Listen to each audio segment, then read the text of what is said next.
estarmos reunidos juntos e com essa responsabilidade de falarmos mais um pouquinho da palavra do Senhor. Sem perder de tempo, eu gostaria de pedir aos irmãos que abrissem comigo, por favor, a palavra de Deus, a Bíblia. Em 2 Samuel, segundo livro do profeta Samuel, no capítulo 7.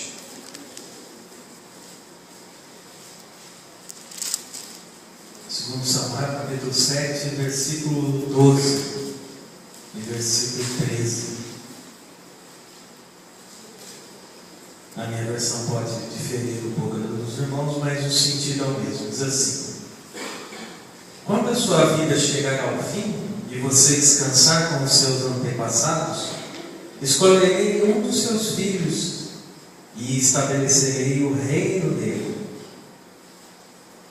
Escolherei um dos seus filhos para sucedê-lo, um fruto do seu próprio corpo, e eu estabelecerei o reino dele. Agora o versículo 13. Será ele quem construirá um templo em honra ao meu nome, e eu firmarei o trono dele para sempre. Os irmãos podem se assentar, por favor, fiquem à vontade. Irmãos, aqui nós estamos vendo uma palavra de Deus, através do profeta Natan, para Davi. Deus diz essas palavras para Davi: de você sairá um rei, que reinará em Israel, em Judá, e você construirá um templo, e tudo isso será perpétuo, será para sempre, a sua dinastia, o seu governo. Mas nós vemos que durante a história do Antigo Testamento, Salomão, que foi o filho de Davi, quem herdou essa promessa de forma imediata, realmente ele construiu o templo. Nós vemos que Davi ele analisava o palácio e via que a sua casa era linda, era perfeita, que ele tinha feito algo estrondoso, que estava em paz dos seus inimigos, e ele falava: mas o tabernáculo de Deus, ainda em tendas, ainda daquela forma, gostaria de ter um templo, algo de ouro, algo suntuoso para Deus. E aí Deus conversa com ele, dá uma palavra a ele, diz isso: então o descendente seu eu permitirei que realize esse empreendimento e fixarei o reinado dele para sempre. E aí Salomão constrói o templo, Salomão reina, Salomão morre, e o reinado de Judá prossegue, quando nós temos 20 reis. E no reinado desse último, que chama Zedequias, nós vemos que o Império Babilônico, por meio do imperador Nabucodonosor, ele sitia Jerusalém e leva todo aquele povo para um cativeiro, o cativeiro babilônico. Coloquei até o ano 587 antes de Cristo. E é sitiada a cidade, queimada a cidade, queimado o templo, tudo destruído. E aí a gente se atenta de novo: e a promessa? E a promessa? Foi prometido para Davi que iria ser para sempre. Como que o templo, como que o reinado acabou? Nós vemos um pouquinho mais à frente e vemos que a cidade de Jerusalém é reconstruída. E vemos que o templo é reconstruído. Nós vemos isso pelos livros de Esdras e o livro de Neemias. Diz sobre Zorobabel, que constrói o templo, o próprio Esdras, Neemias com a parte dos muros de Jerusalém. Só que nunca mais os judeus tiveram um rei. Nunca mais eles tiveram um rei. Eles sempre foram dominados por um povo. Eles sempre foram subjugados por um povo. Depois do Império Babilônico, nós tivemos o Império Grego, o Império Medo-Persa. Depois do Império Medo-Persa, nós tivemos o Império Grego com Alexandre o Grande, que os irmãos conhecem a história dele. Depois do Império Romano. E os judeus sempre subjugados. tiveram autoridade, reinado, nação, eles sempre tiveram misturado no meio do povo, e os próprios governantes davam autonomia para ele. Vocês podem ter o seu sinédrio, vocês podem jogar suas causas, mas nós escravizamos vocês. Se um romano quisesse que um judeu carregasse algo, uma mala, uma coisa pesada, ele era obrigado, porque ele não tinha liberdade, ele era permitido algumas regalias naquele governo, naquele império. E para piorar, irmãos, eles já não tinham mais rei e tinham um templo. No ano 70 depois de Cristo, o Império Romano, pelo general Tito, foi e destruiu o templo de Jerusalém. Destruiu a cidade. Acabou. E aí não tiveram nunca mais rei e nunca mais tiveram templo. Desde o ano 70 depois de Cristo, nunca mais houve um rei e nunca mais houve um templo. Foi tudo destruído. E aí nós voltamos para a promessa, se os irmãos permanecerem abertos, segundo Samuel 7, 12, 13, nós vemos que Deus falou: eu vou estabelecer, eu vou escolher um filho seu, e ele reinará para sempre, e ele construirá um templo em honra ao meu nome, e eu firmarei o trono dele para sempre. E aí a pergunta é essa: e essa promessa, por que ela não se cumpriu? Por que o cumprimento dela foi imediato, temporário, provisório? Mas chegou um momento que, quando eles olharam e falaram: e agora? Tudo que nós acreditávamos não há mais. Todos os sonhos que nós tínhamos acabou. Nós não temos rei, nós não temos templo, nós fomos sitiados pelos governos do mundo. Só que, como toda palavra de Deus, ela pode ter um cumprimento imediato. Ela pode ter algo que se concretize naquele momento. Só que hoje, no fundo da palavra de Deus, há algo muito maior que nós não conseguimos nem imaginar. Nós não conseguimos nem ter noção da profundidade daquilo que o nosso Deus falou. E chega um momento, irmãos, que essa promessa ela seria cumprida de forma eterna, de forma perpétua. Chega um momento do cumprimento dessa promessa, em que haveria um rei eterno e que haveria um templo que nunca mais seria destruído. Se os irmãos quiserem abrir comigo Lucas capítulo 2, versículo 30, o anjo aparece a Maria, uma jovem que estava desposada, e lhe dá uma notícia que a toma de surpresa. E o anjo diz assim: não tenha medo, Maria, você foi agraciada por Deus. Você ficará grávida e dará à luz um filho, e lhe porá o nome de Jesus. Ele será grande e será chamado Filho do Altíssimo. O Senhor Deus lhe dará o trono de seu pai Davi, e ele reinará para sempre sobre o povo de Jacó. Seu reino jamais terá fim.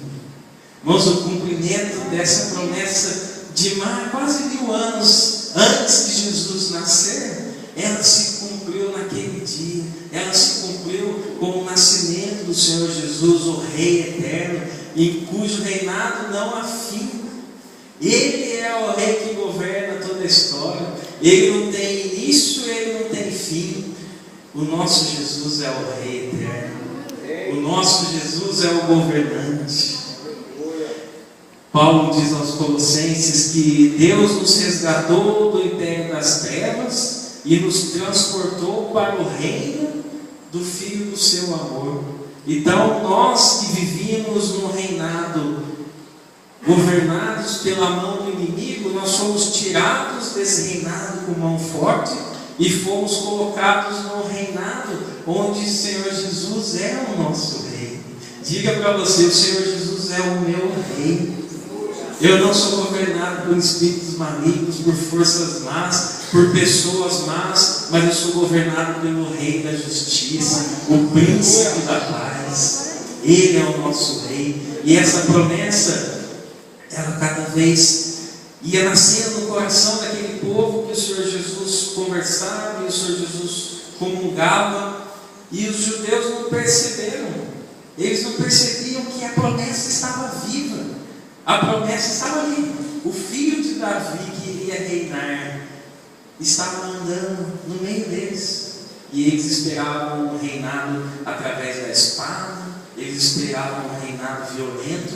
Mas o Senhor Jesus, ele diz assim: o reino de Deus não vem de modo visível, nem se dirá, aqui está ele ou lá está, porque o reino de Deus está dentro de vós. Em nós habita o reino de Deus. Nós somos pessoas que possuem dentro de nós o reino de Deus andando nessa terra. Se nós entendermos isso, quão grande diferença nós faremos nesse mundo, porque o reino me habita e um rei me governa. Nós devemos lealdade aos governantes, nós pagamos todos os nossos impostos, nós obedecemos às leis, só que nós não somos cidadãos desse mundo. Nós apenas estamos de passagem, como diz Paulo, como diz Pedro, nós somos peregrinos e forasteiros, porque a nossa verdadeira pátria é lá no céu. A nossa pátria não é esse mundo. Não nos apeguemos às coisas desse mundo, porque o reino de Deus já nos habita. Nós possuímos algo muito maior, algo celestial, algo de glória, e que o rei é justo, é santo, é maravilhoso. Um rei que ele morreu por mim e por você para nos ter em companhia. E queria tanto ficar juntinho da gente, que ele pagou o preço e não foi com prata nem ouro, mas foi com o sangue precioso dele. E nós vemos que uma parte da profecia se cumpriu. Nós vemos que já fora cumprida a promessa de um rei. O nosso Senhor Jesus é o rei eterno prometido a Davi. Só que falta outra parte. Os irmãos se recordam? Haveria um rei e haveria um templo. Haveria um rei e haveria um templo. Só que também o templo foi destruído. Não é mais tempo, se nós olharmos Israel, pesquisarmos ou formos lá, nós veremos que não há tempo mais. Desde o ano 70 a.C., acabou e nunca mais foi reconstruído. Só que, da mesma forma como o reino de Deus ele não é algo físico, mas é algo espiritual e que em nós habita, o templo também tem algo diferenciado. O templo não é uma localidade física. Um dia Jesus parava próximo ao templo de Jerusalém antes de ser destruído, e as pessoas admirando aquela beleza toda, e o Senhor Jesus diz assim: destruam este templo e eu levantarei em 3 dias. O Senhor Jesus, olhando para aquele templo enorme, suntuoso, que Herodes tinha dado uma reformada, e ele fala: se você destruir esse templo, em 3 dias eu vou reformá-lo. E aí os judeus, os fariseus, eles respondem: esse templo levou 46 anos para ser construído. Como que o Senhor em 3 dias vai reconstruir? Que absurdo que é esse? E a palavra do Senhor nos explica: mas o templo do qual ele falava era o seu corpo. Olha que interessante, não era mais um templo físico, mas era o corpo de Jesus, o templo que ele estava falando. Então nós temos um rei e nós temos um templo, que é o corpo do nosso Senhor Jesus Cristo. E o que é o corpo do Senhor Jesus? O que é o corpo de Jesus? É a igreja de Cristo. É o templo onde habita o Espírito Santo. Nós somos o templo do Senhor Jesus. Nós somos habitados pelo reino, nós somos habitados pelo Espírito Santo. O Senhor Jesus diz a Pedro assim: você é Pedro, uma pedra pequenininha, mas sobre esta pedra, sobre mim, sobre a revelação de que eu sou o Cristo, o Rei, aquele que foi prometido a Davi que não teria fim, eu edificarei a minha igreja, e as portas do inferno não prevalecerão contra ela. Irmãos, essa é a promessa de Deus para nós. Nós somos governados por um rei, e a igreja do Senhor Jesus é o templo, é o corpo dele. Paulo diz isso lá em Colossenses, que a igreja de Cristo é o corpo de Cristo. Em 1 Coríntios 12, 27 diz assim: ora, vocês são o corpo de Cristo, e cada um de vocês individualmente é membro desse corpo. E aqui nós entendemos que o corpo do Senhor Jesus é o templo, é a igreja. E nós individualmente somos membros desse corpo. Então nós temos o corpo do Senhor Jesus. Ele é a cabeça que governa, ele é a cabeça que reina. E nós somos membros desse corpo. Eu posso ser um dedinho, eu posso ser uma mão, eu posso ser um braço, não importa. Nós estamos todos interligados. Nós fazemos parte do corpo de Cristo. E Paulo diz assim aos Efésios: o que isso importa para nós? Tudo bem, nós temos o Rei, o Senhor Jesus, a igreja é o templo dele, a igreja é o corpo dele. O Senhor Jesus, ele nasceu, morreu, ressuscitou, subiu aos céus, assentou-se à direita de Deus Pai, e hoje em dia ele está lá, reinando. Mas como que o Senhor Jesus reina nessa terra? Como que o Senhor Jesus ele reina? Por qual forma ele realiza o governo dele? E aí nós entendemos que o cetro de autoridade de Cristo é a igreja. Nós somos os instrumentos pelo qual Deus reina nessa terra. Nós somos a presença física do Senhor Jesus reinante nessa terra. Nós que somos o corpo do Senhor Jesus. Então ele, o Rei eterno, reina por meio do seu templo, reina por meio do seu corpo, reina por meio da sua igreja. Então nós somos comandados pelo Rei Jesus.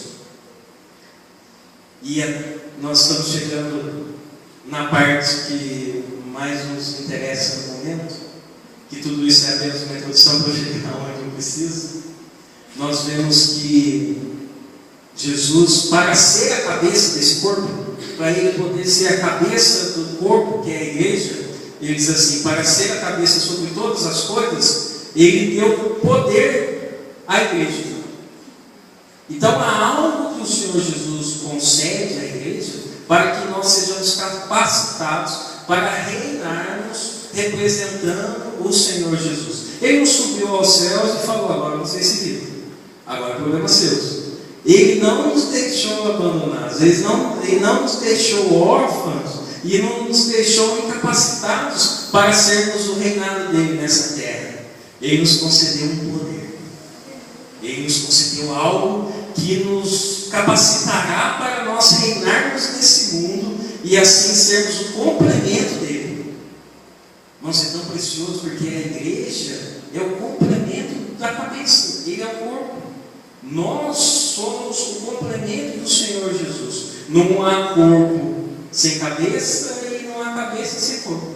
Olha, por mera graça, a dependência que o Senhor Jesus ele fez, ele realizou por meio da igreja.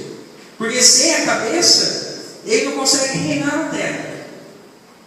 Os irmãos estão compreendendo a necessidade e a responsabilidade que ele concedeu à igreja?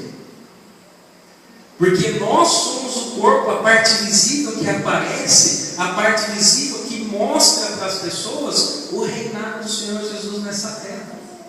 Nós somos os membros que trabalham, nós somos os membros que obram e que cumprem todas as exigências das sinapses cerebrais que passam para os nossos membros, e nós atuamos nesse mundo. E nós atuamos, cooperamos, obramos e realizamos, e nós então somos a parte visível de Jesus nessa terra.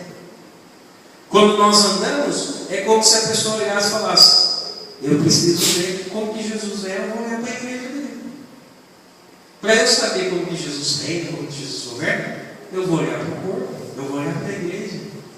Então, quando nós saímos nessa terra, quando nós saímos da igreja, nós representamos o Senhor Jesus no trabalho, na escola, em casa. Nós somos representantes do Senhor Jesus. E o que nós temos feito com essa responsabilidade? Será que nós temos honrado por meio da obediência e imitação do que Ele ensinou? Ou será que nós o temos envergonhado e mostrado às pessoas que nem vale a pena ser membro desse corpo glorioso do Senhor Jesus. E os textos prosseguem em Isaías 53, diz que Jesus, ele viria o fruto do trabalho da alma dele e ele ficaria satisfeito. Irmãos, quando o Senhor Jesus lá do céu, assentado no seu trono, ele olha a igreja dele, ele olha o corpo dele nessa terra, ele fica feliz, ele fica alegre. A minha igreja está orando, a minha igreja está reinando nessa terra em meu nome. Que preciosidade! Ele morreu por nós e, ao invés de haver mágoas ou ressentimentos, ele fica alegre quando nós colocamos em trabalho tudo que ele pagou para conquistar-nos e nos tornar igrejas e membros do seu corpo. E ele continua dizendo que quando ele subiu aos céus, em triunfo às alturas, levou cativo muitos prisioneiros e deu dons aos homens.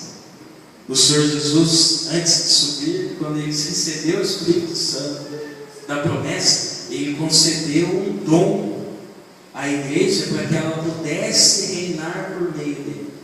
Então nós fomos habilitados por meio do Espírito Santo e de dons para que nós pudéssemos pôr em prática esse reinado dele aqui na terra. E aí nós vemos que o dom, ele é um presente. O dom, a palavra dom significa presente. Nós recebemos um presente de Deus para que nós pudéssemos obrar nessa terra e fazer as coisas que Ele nos capacitou. Toda a capacitação que temos para reinarmos em nome do Senhor Jesus nessa terra veio dele. E o dom mais precioso e primeiro que nós vemos lá em Atos 2 é o dom do Espírito Santo. Nós recebemos o Espírito Santo da promessa, aquele que nos convence de todo pecado, de toda justiça, de todo juízo, aquele que nos impulsiona, a unção que procede do Santo. Nós temos o Espírito Santo em nossas vidas, nos capacitando. Irmãos, nunca esqueça disso. O Espírito Santo em vós habita. O Espírito Santo nos capacita. Não pense, eu não sirvo para nada. O meu ministério é ficar quietinho. Não, você possui dentro de você uma força que transformou Deus em uma sementinha e colocou dentro do ventre de Maria e fez gerar um ser todo poderoso. Irmãos, imagina a força do Espírito Santo. Imagina o que Ele pode fazer através de nós nessa terra se nós dermos lugar a Ele. Não permita que o inimigo coloque em sua mente de forma alguma que você não possua importância, porque o Espírito Santo que você habita lhe capacita para reinar nessa terra representando o Senhor Jesus.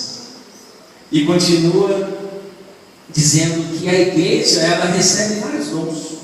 Pedro diz assim: servindo uns aos outros conforme o dom que cada um recebeu, como bons dispenseiros da multiforme graça de Deus. A graça concedida para nós, ela vem de várias formas, através dos dons. Mas o interessante do texto é que Pedro diz que nós somos dispenseiros. Os irmãos sabem o que significa essa palavra despenseiro? Talvez se nós puxarmos as donas de casa, a dispensa da casa, com certeza os irmãos sabem que funciona, como funciona a dispensa da casa. É aquele lugar onde ficam guardados os alimentos, o material de limpeza, tudo que é necessário ali fica guardado dentro da dispensa. E aí o dispenseiro, ela está precisando de arroz. Ele abre a dispensa, tem arroz aqui. Está precisando de um material para limpeza. Abre a dispensa, vê lá se tem. Irmãos, Deus ele nos colocou como despenseiros dos dons dele. Então, quando nós abrimos a nossa dispensa, há vários dons que nós podemos usar de acordo com a situação necessária. Irmãos, talvez na sua família ou na família de alguém esteja passando fome. A esposa está passando fome. E o marido, como tem a chave da dispensa e sabe que tem um arroz lá dentro, e não dá para a esposa fazer o alimento. E muitas vezes em nossas vidas, nós funcionamos assim.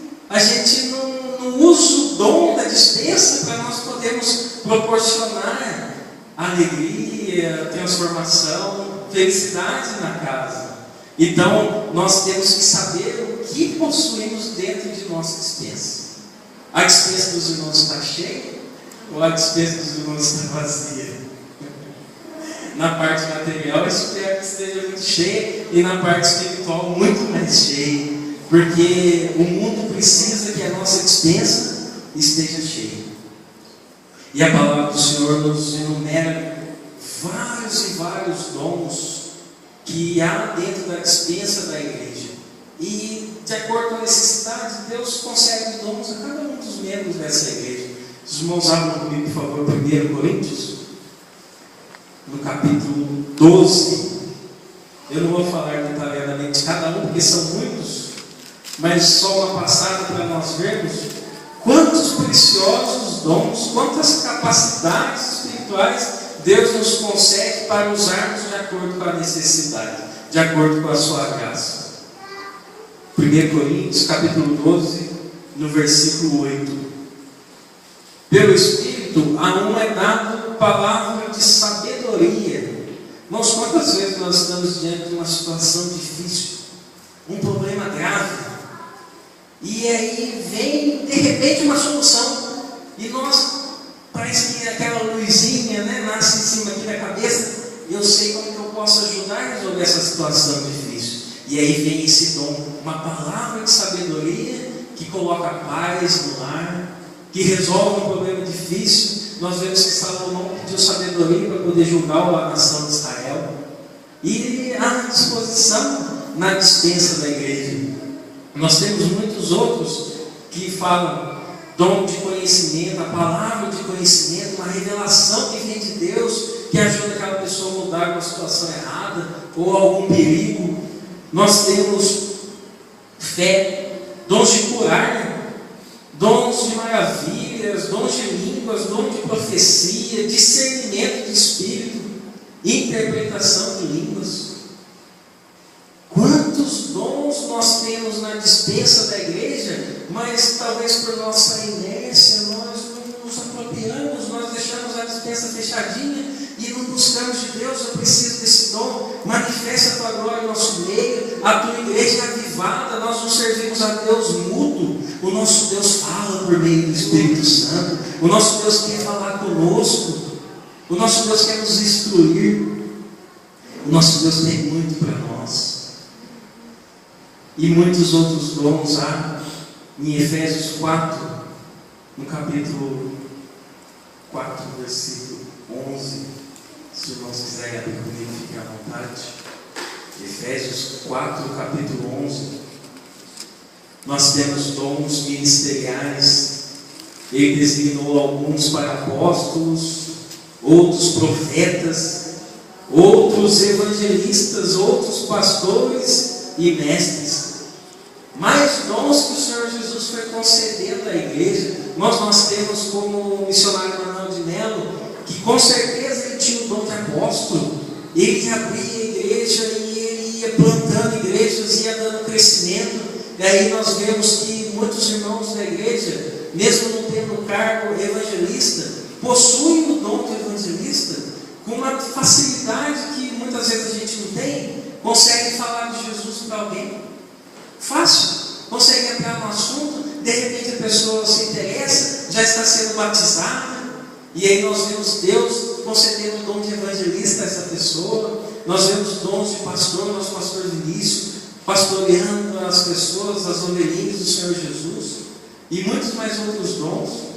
E para finalizar, Romanos 12, a última lista que eu separei.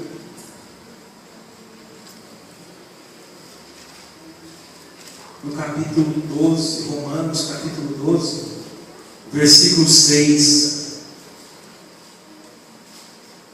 Jesus reinando por meio da sua igreja, concedendo dons à sua igreja, para que possamos fazer um trabalho eficiente nessa terra. Paulo diz assim à igreja de Roma: temos diferentes dons, de acordo com a graça que nos foi dada.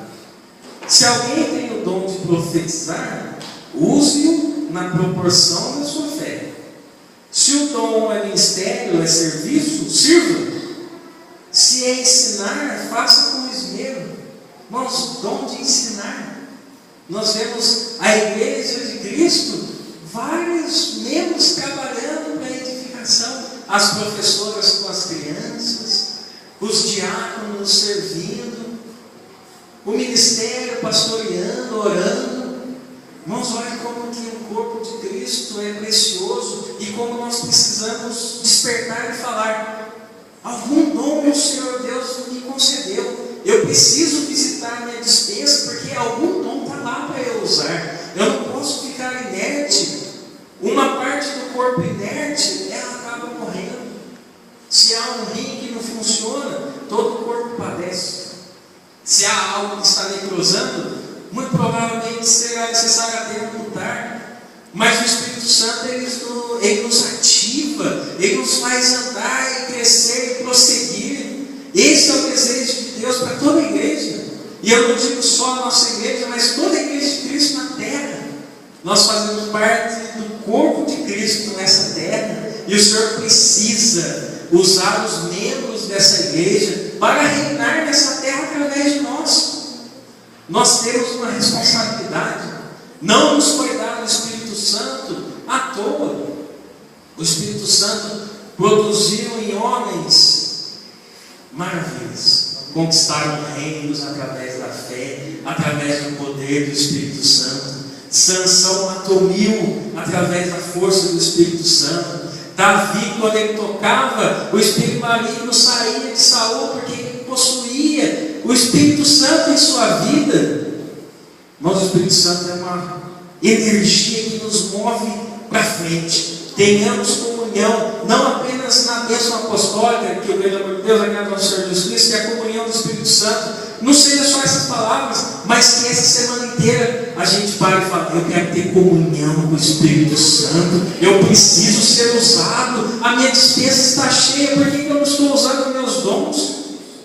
Eu não joguei a chave fora, a chave está guardadinha, a chave é o nosso vigorino no chão, a chave é a nossa oração, a chave é o nosso jejum, a chave é a nossa busca pelo Espírito Santo. Ele deseja nos despertar para uma obra maravilhosa que impactará essa terra. Nós podemos ser os próximos missionários, apóstolos, obreiros usados por Deus para fazermos grandes coisas e talvez até mudarmos essa nação corrupta. Deus espera de nós porque nós possuímos o conhecimento da verdade. E o versículo continua, o 7, se o dom servir, sirva. Se é dar ânimo, irmãos, até dar ânimo, até exortar, fortalecer, ajudar alguém, é um dom de Deus que está dentro da nossa despensa. Quantas pessoas muitas vezes desanimadas, e nós temos um dom de dar ânimo a essa pessoa, de fortalecer, de fazer ela subir, a crescer, e nós preferimos deixar o dom guardado. Nós preferimos não usar o dom e ajudar aquela pessoa que precisa. E há um dom muito interessante também, se é contribuir, que contribua generosamente. Até ser generoso, contribuir, semear, plantar com dinheiro, é dom de Deus. Plantarmos uma semente na vida de alguém que precisa, na igreja, na obra de Deus, na vida de um missionário, é um dom de Deus. Os irmãos veem que às vezes nós pensamos, dons, são os dons de espírito, dons espirituais, dons de cura, mas há muitos outros dons que estão no nosso dia a dia, que estão dentro da nossa despensa e talvez por falta de conhecimento ou falta de busca, nós deixamos de lado e não aproveitamos da multiforme graça de Deus. Irmãos, a graça de Deus é salvadora, ela nos concede dom para trabalharmos, para reinarmos nessa terra por meio do Senhor Jesus. E há um outro dom que é exercer liderança, que é exerça com zelo, outras versões diz presidência. Se é mostrar misericórdia, que faça com alegria. A misericórdia é um dom de Deus. Quando nós nos compadecemos de alguém que sofre e nos colocamos no lugar dessa pessoa e tomamos atitudes para minimizar essa dor, Até isso nasceu no nosso coração através de uma bondade de Deus para nós. Porque a nossa humanidade, ela é má, ela não olha para o próximo, mas como nós temos o Espírito Santo, quando nós passamos e vemos alguém necessitado, Ele fala no nosso ouvido: ajuda essa pessoa, faça isso, desvia desse pecado. Irmãos, dê lugar ao Espírito Santo. Ele deseja nos encher até transbordar, e nós precisamos transbordar para que as pessoas ao nosso lado comecem a receber esse óleo da unção e toda a nossa comunidade seja impactada pela glória do Espírito Santo que flui da nossa vida. Nós temos essa responsabilidade como igreja. Nós temos essa responsabilidade como igreja, e eu digo primeiramente a mim e a toda a igreja como uma forma de dar ânimo, de edificação. E por fim, nós temos um dom que é o supremo, e esse dom não pode faltar na dispensa de ninguém. Talvez, por mais que busquemos, não possuemos o dom de curar, um dom de maravilhas, ou um dom de profetizar, um dom de ensinar. Talvez a gente busque, clame, mas não seja para agrado de Deus nos conceder esse dom e Ele nos concede outro. Mas um dom há que toda dispensa tem, é o dom supremo, que é o dom do amor. O amor, toda vez que nós abrimos a dispensa, o primeiro, que abraça todos os outros dons, é o amor. Porque se nós falarmos línguas e não houver amor, de nada importa. Se nós doarmos todo o nosso bem ao pobre e não houver amor, de nada importa. Então que a nossa busca comece com o amor e todos os demais dons que o Espírito Santo nos concede. Sai dessa noite e fala: eu vou escancarar essa dispensa. O mundo está precisando muito para minha dispensa estar fechada. No que o Senhor quiser me usar, eu vou dizer: eis-me aqui. Eu não recuo, eu não arredo, porque eu sou precioso. Eu fui lavado pelo sangue de Jesus, eu fui ungido com o Espírito Santo, e hoje é só vitória, é só ir para frente, nada de regredir, é só crescer em conhecimento, e esse mundo será impactado pela igreja de Cristo reinante nessa terra. Amém? Peço que os irmãos se coloquem em pé, por favor. Louvado